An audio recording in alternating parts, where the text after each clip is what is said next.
think this is what you call a trap game because they're coming in 0-3 and they think they should be 2-1 because they had a good chance of beating Mississippi State at home. It was a 1-point ball game with about 2 minutes to go.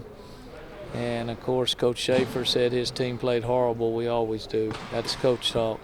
But then they were up by 9 on LSU with 5 minutes to go and found a way to lose those 2 at home.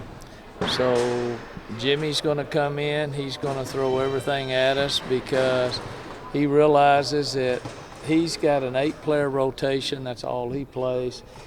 I'll play 6, 7, or 8 depending on what we have in the game situation and everything like that. But I'll play 40 minutes at the point with a little girl named Knox. Until she gets injured, she's playing as good a basketball as any point guard that we've ever had here. And that goes from Takara Williams to Aquanisha Franklin to Sydney Colson to Jordan Jones, Adrian Pratcher, and now Knox. You build your programs around point guards, and I'm just very proud of how most kids and most of today's athletes and today's parents will not allow a kid to wait her turn. She waited her turn after a redshirt year, played double-figure minutes played for 3 years in a row behind the point guards that we had, but she waited her turn, and look at what's happening for her now, where she can start thinking about her pro career after this year, not somebody else's. And I think she's doing a tremendous job, and she's playing at a high level right now. Well, obviously we gave up a loss that we didn't want to, lose to Georgia, but I think we came back. We handled adversity pretty well. At Kentucky, we pulled off a win there. So this next home game versus Arkansas is very important to us, just to keep our momentum and our focus up in the SEC play. Well, I know Coach Blair. He's always believed in me.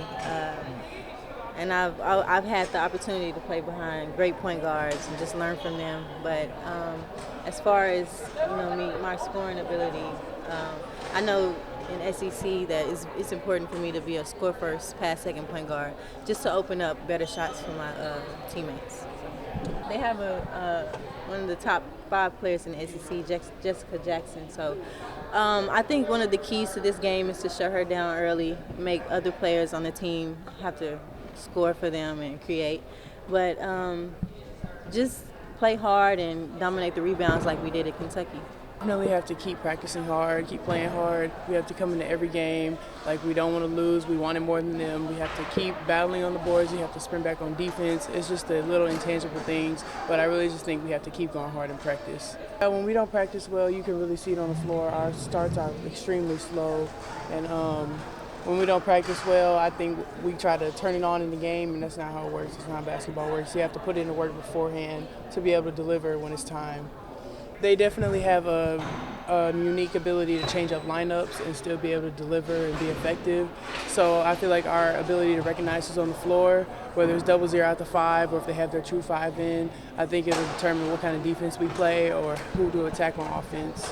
It's just what the team needs right now. First 2 years, we had All-American guards. We had Jordan Jones, Courtney Walker, Courtney Williams, you know what I'm saying? So, I feel like the change and what we need on offense has shifted. So we're more of an inside-out team, so that's what I need to focus on. They need me to be a bigger presence on the inside, so that's where my summer workouts have been focused. That's where practice has been focused.